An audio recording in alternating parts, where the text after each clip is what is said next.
You're listening to Switched On Australia, the podcast that tracks the opportunities and challenges of electrifying everything, everywhere. Switched On is brought to you by the publishers of Renew Economy, Australia's best informed, most read website focusing on the green energy transition, and is supported by Boundless Earth. Boundless Earth uses philanthropy, investment and direct advocacy to help Australia become a global force in a decarbonised world. Hello and welcome to Switched On. I'm Anne Delaney. Thanks for joining me. And I'd like to acknowledge that this episode of Switched On has been produced on the lands of the Gadigal people of the Eora Nation in Sydney. Always was, always will be Aboriginal land. Now, as I'm sure many of you are aware, the big electrification story this week is the government's promise to provide rebates for home batteries, which will knock the price of a battery down by 30% and slash energy bills. It's Australia's first ever national policy targeting consumer battery uptake. The Energy Department estimates a household battery with existing rooftop solar could cut over $1,000 from its annual power bill by adding a battery, and homes adding solar and a battery in one go could save as much as $2,300 a year. And whilst renters and low-income households won't directly benefit, the uptake of more home batteries is expected to help push down power prices for us all. That's because more batteries will soak up excess rooftop solar during the middle of the day and release it during the evening peaks, which will reduce the overall demand on the electricity grid. And that means less pressure for new network and generation infrastructure, which we all pay for. So it's no wonder that the home battery rebate is being hailed by energy groups as the most crucial consumer energy policy since rooftop solar. Now, if you want to hear more about how the battery rebate will work, please check out what we've been publishing on reneweconomy.com.au, and also take a listen to this week's Energy Insiders podcast with Giles Parkinson and David Leach, along with our recent Solar Insiders podcast. Because today, I'm actually going to look at something a bit different on Switched On. Now, as you know, regional Australia is at the centre of the rollout of big renewable energy projects. Solar and wind farms are springing up across the country. But for many locals, it can feel like they're watching from the sidelines. Many people also assume large-scale solar and agriculture don't mix, that solar farms take productive land out of action. But my guest today is going to show just how wrong that assumption is, because renewables aren't just about cutting emissions. They can also be a game changer for rural economies when communities are involved from the start. Tony Inder is a sixth-generation sheep farmer from Wellington in New South Wales Central West. Tony calls himself a solar grazing sheep farmer. And today you'll hear how sheep and solar panels have been a good fit for him and for the solar farm.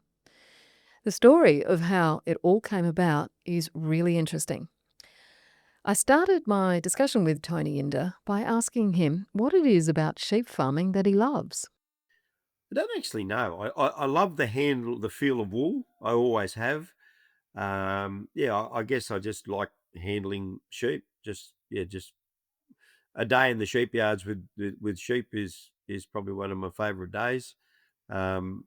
Each year when we've got a self-replacing merino flock, so each year probably my favourite day of the year is the year I class up the young ewes to see what direction they're heading, and hopefully it's the direction I'm trying to head in. And tell me about your property in Wellington before the solar farmers moved in. Yeah, okay. We bought the property in 2011 to run our merino stud, and it was close to town. It was a good spot with three daughters who were not interested in being farmers at all. We thought it was an opportunity to get ourselves closer to town from where we were and set ourselves up for the future. And then we were, unbeknownst to us, because of our proximity to the local substation and because of the layout of our land, which was relatively flat, we became very attractive to solar farm companies. And then we had three or four approaches from different companies. Tell me about those initial approaches because they started knocking on your door in 2016. What were your initial thoughts and feedback from them? We'd been away, and the initial contact was when we got home from. We'd been away for a week, and when we got home, there was a flyer in the mailbox. If I was interested in putting solar on my property, please give this number a ring. A large scale solar, and at the time I thought, oh, like this would be like 5 or 10 acres, and I thought, oh, probably worth a call. I'll ring this bloke, and he said, um, no, no, no, mate. He said, I want your whole property. I'll need the whole property. And I said, oh, right. So he was looking at a lease. We toed and froed for a little while. Eventually, the offer was very close to $1 million a year, locked into CPI for the next 40 years, 25 years with a 15-year extension. That was in our favour. Was that tempting, Tony? It was incredibly tempting, but we sort of sat down. There was no money at all up front, which was a bit concerning. So they're going to do all the due diligence on our property, like testing and so forth. But he had no money for me up front to come onto my property, and I think the money up front's important because it's a show of goodwill on their part that Mm. they're actually serious about it, and it's inevitable when you've got teams of people coming onto your property that a gate's going to be left open and sheep are going to be boxed or sheep are going to go into a paddock or crop.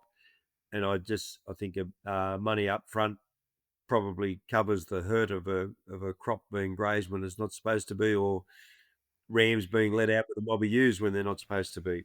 Which is not necessarily something that people working for some of these renewable companies would know. No, and I mean it's human nature. Like it's no one's fault. It's just the way it is. If three people drive through a gate, the first one leaves it open for the second one. The second one assumes it was left open, and the third one, oh, well, it must be open. And so they drive through, and the gate remains open. I find if one person goes through, they generally open and shut the gate, or even two. But if three vehicles are driving around, and when they might have 7 or 8 gates to get to the paddock that they want to get to, yeah, there was a few complications, but yeah, but they had no money up front. There was zero, and I even put it on him. I said, "Well, look, how about even $100 for every vehicle that comes on the place?" Mm. No, mate, we have a policy. We don't pay anything up front. And then it all seemed their office, when we looked it up, was a vacant lot in Adelaide, and it was just quite bizarre. Right, they Uh, didn't give you any confidence? no, no, and they didn't seem to have any backing. Like there was nothing really behind them. Their plan was to try and get it on the board and on sell it. That's what their plan was. They knew it was a lucrative position, and I think that's happened a lot around the countryside, where companies have signed people up on similar deals because they feel that they're in a good position for renewables, but probably knowing full well that they won't go ahead. Eventually, this bloke did let slip that if we signed with him, he'd have 20 projects signed up around Australia, and he hoped to get 2 up and running. Right. So we didn't really like those odds, so we parted ways with him. And you had other offers though, didn't you? Yeah, we were then approached by other companies, a couple of other lots, and they were nowhere near that money, but certainly up there. But again, they wanted to lease the property. That was their option. But for Penn and I, yeah, like we'd borrowed most of the money to buy the place. A lease wasn't the way we wanted to go. If we were going to go to renewables, we wanted to sell it to free up some capital to go and purchase something somewhere else to continue with our Mm. study, continue sheep breeding. So eventually, yeah, it was 2017 when all these others had come and gone. I thought, oh well, AGL's seems quite keen to close Liddell and go into renewables. I'll just ring AGL. So I literally rang the AGL 1-800 number, followed the prompts to the solar section, and when the lady on the other end asked if I was ringing to connect to solar, I simply said, no, I'm just wondering if you guys are. That's literally what I said. And she asked a few questions, and very fortunate for us, she was very much on the ball. And she said, I think I know what you're talking about. I'll have someone get back to you. Then someone got back to me within a couple of days. They wanted just where the property was, and in conjunction to the substation, and just a few details. And then a week from then, the CEO of AGL Solar Department was sitting at our kitchen table for an open discussion. We toed and froed for 12 months before we signed up on a 5-year deal. Um, it was the property at the time was worth about 5 million. The deal that we signed up for was 10 million, Right. So a good and deal. it was a good deal. There was 400,000 upfront, non-refundable. If the deal went ahead, which it obviously did, that formed part of the deposit. If the deal didn't go ahead, then we kept that as our inconvenience money. So instantly we knew we were dealing with a company who was everything was in their interest to get it over the line because they'd invested quite heavily in it. Yes, yes. Yeah. So tell me about the solar farm that was built on that land that AGL bought. Well, our neighbour had also signed, unbeknownst to us, prior to us. So his or two neighbours on two smaller blocks. So their farm actually was started to be developed before ours was. So I could see a solar farm being built next door. It's funny in the early years of the solar. Now it's all very open about when there's going to be a project built somewhere, but then it was very different.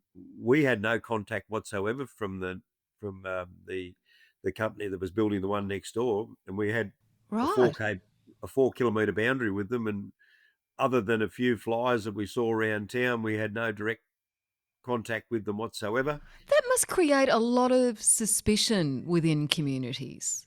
Well, I think it's sort of opened up a lot now, and I guess that was why we stipulated in our contract that I wanted to be the one to tell my neighbours, Yes. and I think that was really important. We had and still have a very good relationship with all our neighbours. I still do their contract harvesting and some contract farming for some of them, and I just felt that we owed it to them as friends to not keep them in the dark and be very upfront. So I rang them. I explained our reasons of why we were selling, and there was no objections. They fully understood. A couple of them weren't.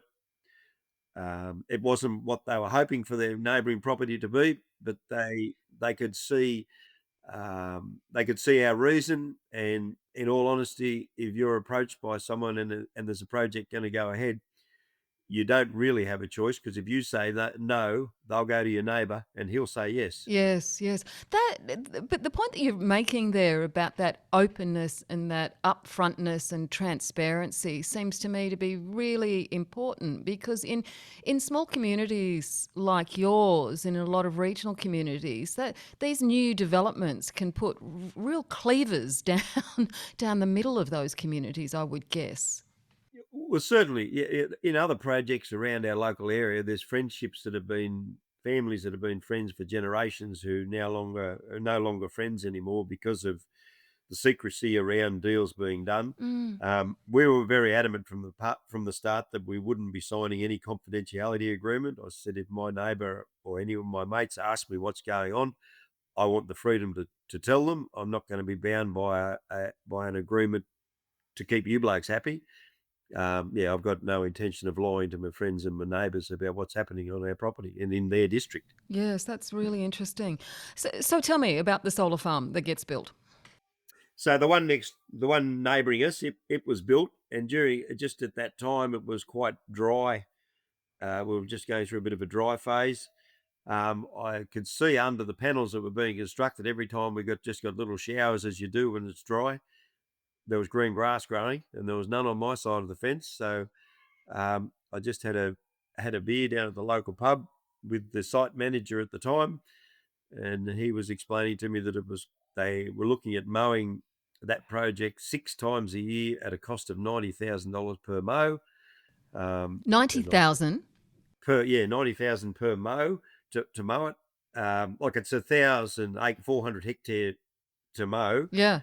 There's about 6 or 8 ride-on lawnmowers get in there, and they just go like blazes under the panels to mow it all. And I said, well, I reckon with a few sheep, we could probably reduce that a bit. Um, and that's literally how it started. So I had a bit of a look. I went for a drive around with him and a couple of other fellas just to see if we could identify any hazards that may need to be resolved before sheep could enter. But we deemed that it was all good, so the sheep went in. We just started tentatively, and it's just. How many sheep did you put in? I think initially we probably put 500 in. Yeah. So there's 400 hectares of panels, but there was 200 hectares of open land. So it was on 600 hectares. So it was just 500 sheep. Anyway, they just lived in one corner basically. They didn't. So over time we've built up. We've got 2,000 in there at the moment. What do the sheep think of the panels? The sheep thrive. They absolutely love the panels. Like during the summer, everywhere they go, there's shade. There's constantly green feed underneath them because of the no gutter effect of the panels. The water runs off. We've reduced their input that now they mow it once a year. Generally it's once a year, just to get rid of the seed set, to comply with Rural Fire Service fire hazard controls. Once the grasses and the pastures run up to seed, they knock it down, which is perfect for me. It keeps the seed out of the wool. And then during the winter, when the broadleaf weeds first germinate, and they're not much bigger than a 50-cent piece, they do a spray, and it's conducted with ride-on lawnmowers with little spray tanks behind them under all the panels. So that eliminates the broadleaf problem, and then the sheep just graze very, very happily. So the sheep, though, aren't just happy in the shade and grazing. You've actually found that the quality of the wool has been improved. Yeah, certainly the quality of the wool, your wool tensile strength is improved, and the VM's reduced compared to a flock outside run under the same conditions because it's getting mowed. And by that I mean I'm not mowing it. It's no cost to me. They mow it, they spray it. Whereas if it's my farm outside, I've got to do that. Yeah.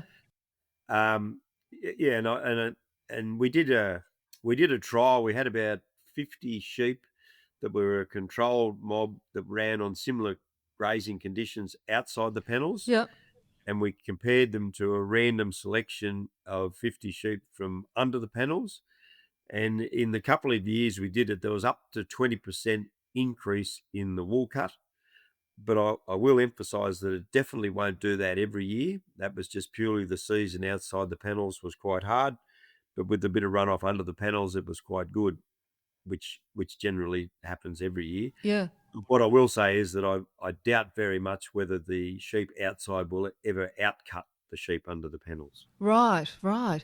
And because it's not just the shade that the panels create, is it? The panels also have an impact on the water when it actually rains. Yeah. So during the summer months, the panels act as brilliant shade. You'll see the sheep in the middle of the day all lined up directly under the rows, just in the shade. You'll see, and during the winter months, again, if it's a cold, wet, miserable day, you'll see the sheep being protected under the shade, just from the winds. But I find when we get rain, if you've got a sponge and it's sitting out in the sun and it's soaked in water, on a hot day, it'll just dry out relatively quickly. Whereas if I'm using the sponges to simulate the earth. Mm. Whereas under the panels, because it's shaded, if a sponge is sitting in the shade, it takes a lot longer to dry out. So I find when we do get a rain event, it actually it has more lasting effects. So if we have to string out a little bit before our next rain event, the grasses under the panels are still growing, Right. whereas outside they haven't. They've already ceased. So this was proven time and time again. But in February we had um, about 75 mil of rain in early February, which germinated all the clovers and all our grasses, and we were set for what was to be a terrific winter.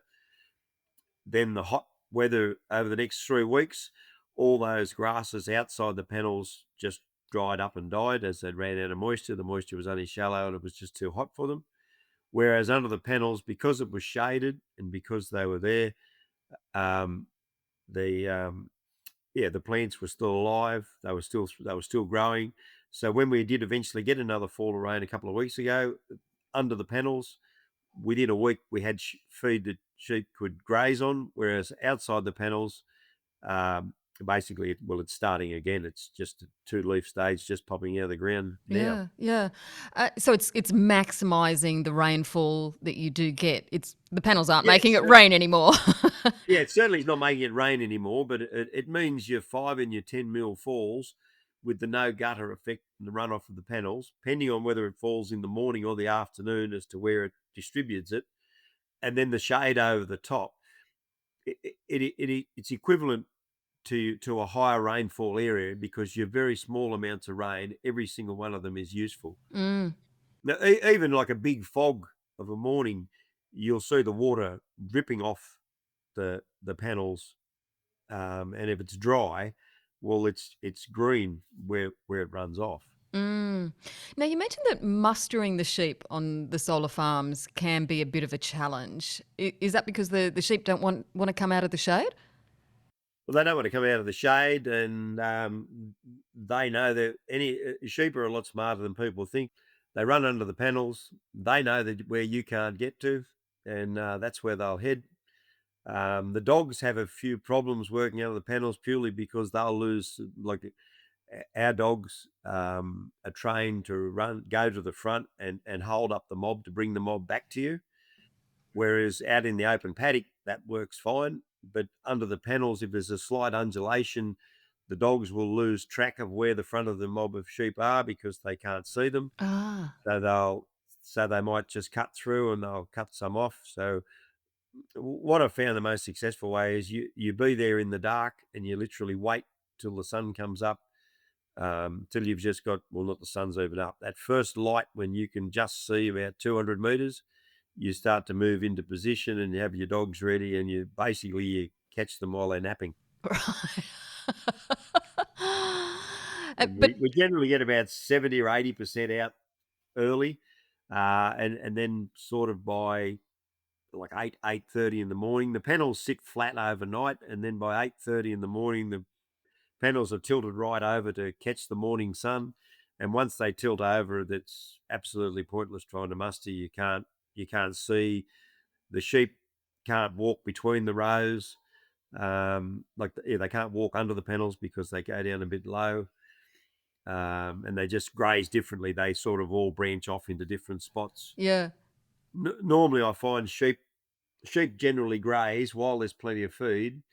They'll graze quite happily as one mob and just maneuver themselves where the feed is. Sheep always graze into the wind.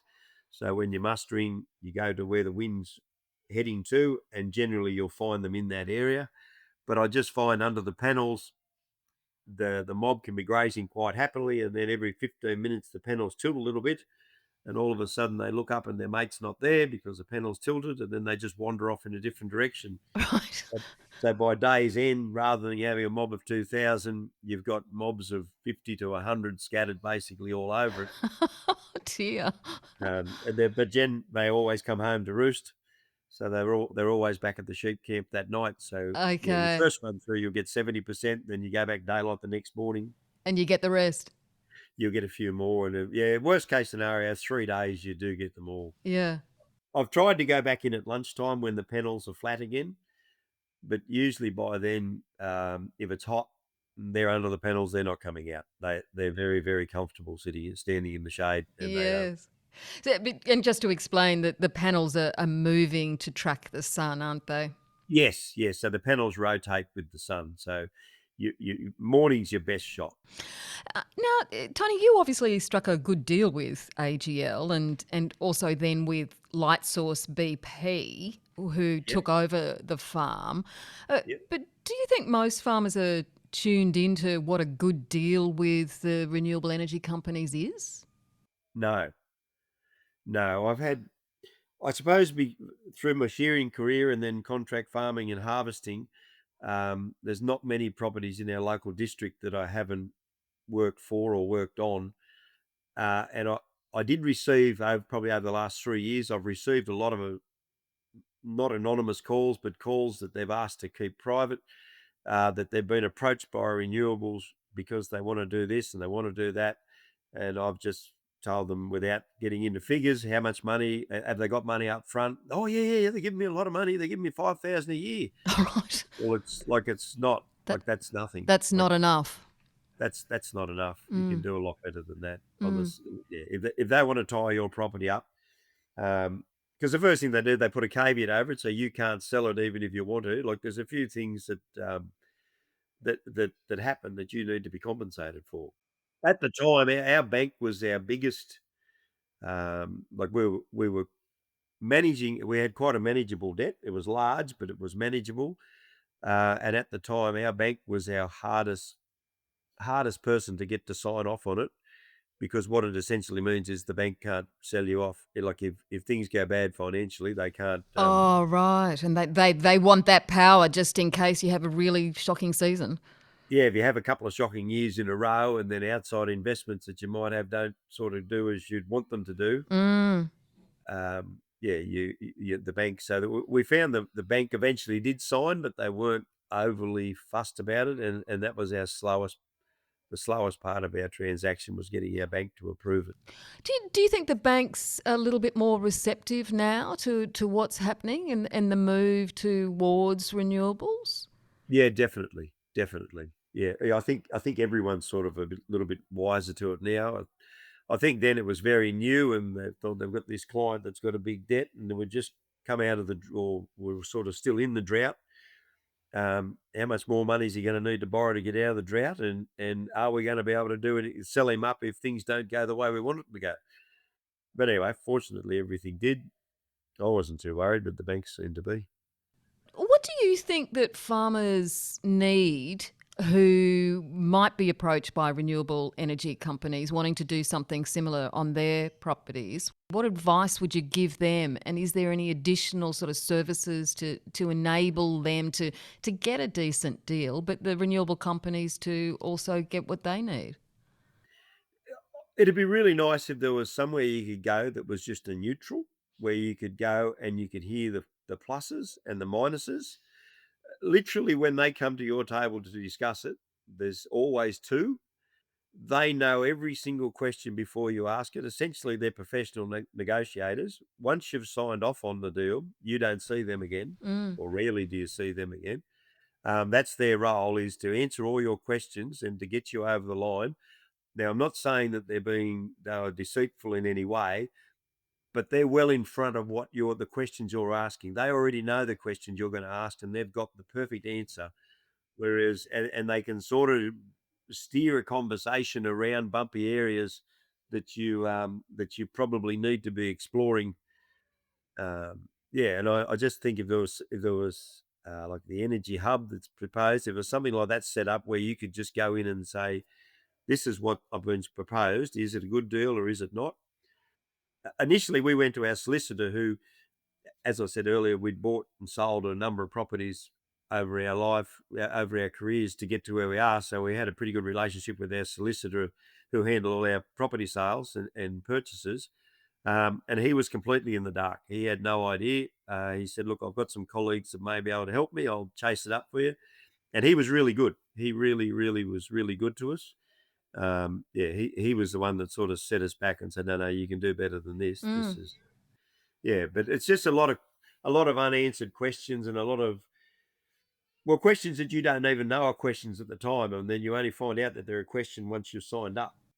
And the energy hubs that you're referring to, these are the local energy hubs, which I know RE Alliance are getting behind, but really do need government support in order to get them Yes. up and running, I think. Yeah. I mean, it's the government that wants the renewables, so give the farmers the tools that they need to make the right decisions to benefit everyone. So, what do you think is the future of solar grazing in Australia? No, I think it's got huge potential. Like I really do think there's massive potential there. Like, first of all, like I'd like it said, legislated that all proposals must be fenced up. So that probably one of the biggest hurdles I face in the where we graze. So um, there's the 400 hectares of panels that we grazed that was on a neighbouring property, and then there's 800 hectares of panels that's on what was our property that we graze. But there, it's one paddock. You can't graze it effectively because if you continually go to your restaurant and you continually get your favourite meal, which is a steak, well, the fish that he's got in the fridge will go off when there's nothing wrong with it. Where Whereas if you get there one day and the steak's gone, but you've got to eat the fish, you will enjoy it. So what I find is the sheep literally have a Christmas. They just go around and they eat only what they want to eat without without getting maximum pressure to get them to have the other meals occasionally, which in turn would benefit under the panels, and it would in turn increase your carrying capacity. I also see potential down the track that with the disc seeded, so minimal soil disturbance, that there's no reason why you can't sow grasses and pastures between the rows with just a little tiny little tractor and a little machine. I do know that the solar farms do need to clean those panels every so often. Would crops but sown in between the panels impact on that? Not really. Like 2021 was when the first property was completed, and they've been washed once. Generally, the rain's enough to do it. Okay. But if you're sowing pastures there, like a tractor running over the top of it every 12 months wouldn't do it any harm. Right. Yeah. Then I just think it's very difficult. I know absolutely zero about solar, and the blokes that you deal with know zero about sheep grazing. So it's very difficult to have a conversation. I'm trying to convince them that we need to grow more grass when they see my role is to get rid of their grass. So it's a difficult conversation, but if you can get the right pastures and the right grasses growing, we can eliminate the need to spray the broadleaf weeds, and we can really eliminate some of their costs, Yes. and in turn increase the carrying capacity. But it's just again, because it's all sort of being pioneered, it's a bit of a difficult conversation to have. And at the end of the day, it is their land; they can do with it what they like. Yes, yes. So, I mean, it's kind of like we're at the beginning of this process, but the potential is quite huge. Oh, the potential's huge. Yeah, yeah. Like the potential's huge. I've got lots and lots of photos at different times of the year, and never is it not green under the panels. The like it'll often get commented that, oh no, there's no sheep under there. Well, you're not going to see them. They're very, very content. It's a bit like going to the zoo. You get a tiger in 5 acres and you can't see him. So you're not going to see 5,000 sheep in 5,000 acres if they don't want to be seen. Yes. So if they're going to rest up in the middle of the day, do they rest up next to the busy road, or do they wander down into it a little bit and rest where no one's going to annoy them? Um, yeah, but there's huge potential. So, Tony, just a couple of other, final questions. Tell me just what has the impact of climate change had on your farming practices and your farms over the years that you've witnessed? Well, certainly the events we get seem to be more severe. So certainly the last drought were things dried up that had never dried up in European history. And certainly the wet events that we have, as we're experiencing in the north at the moment, are topping all the records for record flood levels. So when we do get events, they seem to be bigger, whether that's good or bad. They're bigger. And just a final question. If you could change just one thing about how solar farms are designed or managed so that they better integrate with agriculture in general, what would you say that should be? Oh, certainly fencing. Yeah, fence it up so you can actually graze it properly. Um, we can't lamb ewes under the panels because it's not feasible to lamb ewes in a mob of 1,500. It's just there's mismothering. This just causes all sorts of complications. But fenced up, I see the panels as the absolute ideal spot to lamb your ewes down. Like Mm. it's absolutely magic. Like there's very little predator. There's no birds to take lambs.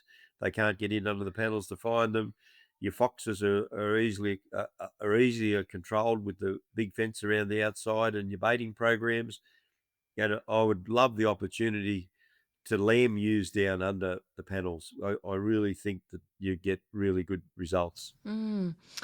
Well, Tony, I hope you move on to ewes and lambs under solar panels. Thank you so much for joining the Switched On podcast today. Thank you very much for your time.